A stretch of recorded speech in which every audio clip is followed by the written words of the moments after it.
Assalamualaikum warahmatullahi wabarakatuh. Perkenalkan, nama saya Wahid Fadil Azzain, Stambuk C201 19001.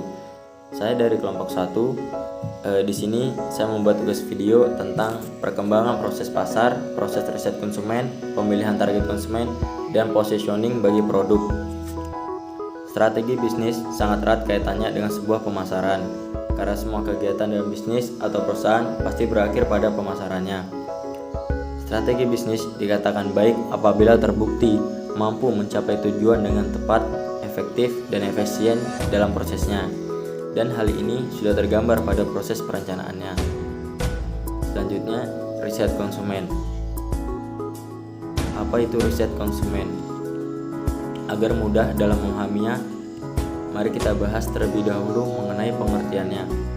Menurut Lecter Capital, riset konsumen adalah praktek untuk mengidentifikasi perilaku, preferensi, motivasi dari pelanggan dalam membeli suatu produk atau layanan yang ditawarkan. Praktek ini biasanya juga disebut sebagai consumer risk dan merupakan bagian dari market risk. Tujuan dari diberlakukannya praktek ini tidak lain adalah untuk meningkatkan kepuasan dari para pelanggan. Semakin mereka puas, pertumbuhan bisnis akan semakin baik. Lantas, seperti apa prakteknya dalam kegiatan bisnis? Sebagai contoh, perusahaan yang menjual produk kue brownies ingin meluncurkan produk terbarunya, akan tetapi sebelum itu mereka melakukan riset terlebih dahulu terkait para pelanggannya dengan mencari tahu perilaku pembelian, masalah, serta permintaan tertinggi dari pasar. Setelah itu, perusahaan tentu akan mengetahui apa saja kekurangan dari produknya serta solusi apa yang dapat menyelesaikan masalah dari pelanggannya. Manfaat riset konsumen. Yang pertama ada menumbuhkan bisnis. Secara tidak langsung, dengan riset konsumen, bisnismu akan berkembang secara cepat. Pasalnya, kamu telah mengetahui keinginan dan kebutuhan dari para pelangganmu. Dengan begitu, kemungkinan besar para pelanggan akan menyukai produk yang kamu tawarkan. Yang kedua, mempertahankan konsumen. Manfaat lainnya yang bisa kamu dapatkan adalah berhasil mempertahankan customer yang telah membeli produkmu. Sebab kamu berusaha untuk meningkatkan kepuasan mereka sehingga konsumen tidak akan sungkan membeli produk lagi darimu. Cara melakukan riset konsumen. Bagi perusahaan, ada banyak cara untuk melakukan riset konsumen, entah itu dengan cara langsung maupun tidak langsung. Di sini ada 4 cara melakukan riset konsumen. Yang pertama, dengan telepon.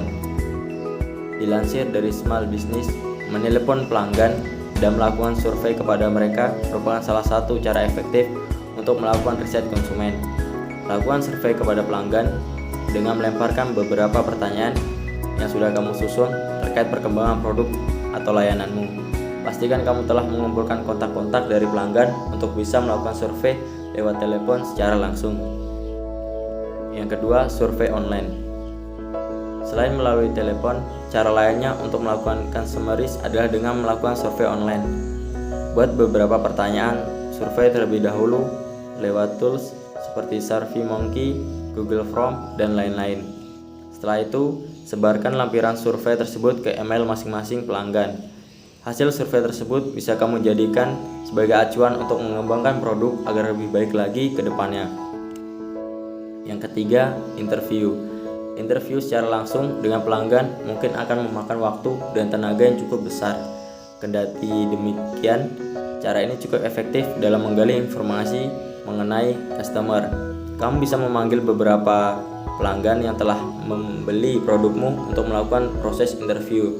Jika memungkinkan, kamu bisa melakukan interview secara publik dengan melakukan survei kepada beberapa orang. Hal tersebut bisa saja kamu lakukan di mall, di samping jalan, atau tempat orang-orang yang sedang ramai berkumpul. Yang keempat ada focus group. Cara lainnya untuk melakukan riset konsumen adalah dengan focus group. Kamu bisa mengundang 6-10 orang konsumenmu untuk berdiskusi terkait produkmu. Focus group memungkinkanmu untuk mengumpulkan lebih banyak informasi sehingga dapat membantu dalam mengembangkan produk yang lebih baik.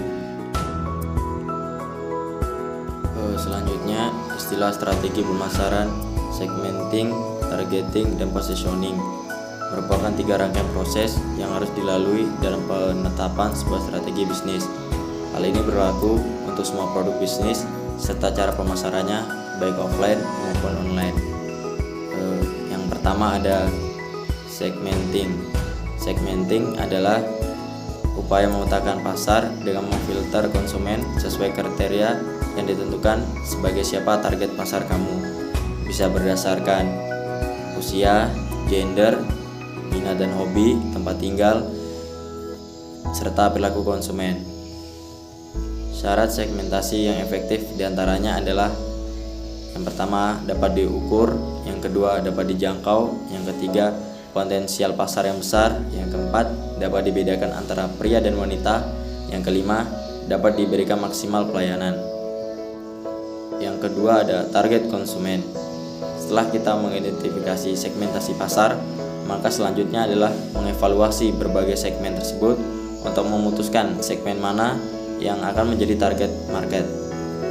Targeting adalah upaya membidik kelompok konsumen yang mana akan kita sasar. Targeting merupakan tindakan menilai ketertarikan dan minat dari beragam segmen pasar, kemudian menentukan segmen pasar mana yang akan kita jadikan sebagai target pasar. Yang ketiga ada positioning. Menurut Philip Kotler menyatakan bahwa positioning adalah tindakan merancang produk dan bauran pemasaran agar dapat tercipta kesan tertentu yang diinginkan konsumen.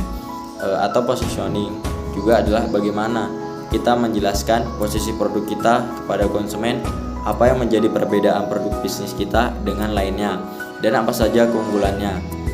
Jadi di dalam positioning ini kita bisa menempatkan produk yang merupakan upaya untuk menempatkan posisi produk dalam menghadapi persaingan. Di dalam pengembangan strategi pemasaran ini bertujuan untuk mempengaruhi tentang bagaimana suatu segmen pasar tertentu menilai produk maupun jasa ketika dibandingkan dalam kompetisi pasar. Sementara dalam menentukan posisi pasar kita harus menunjukkan bahwa produk bisa dibedakan dari kompetitornya. Mungkin hanya itu yang dapat saya sampaikan. Kurang dan lebihnya saya mohon maaf. Wabillahi taufiq wal hidayah. Wassalamualaikum warahmatullahi wabarakatuh. Sekian, terima kasih.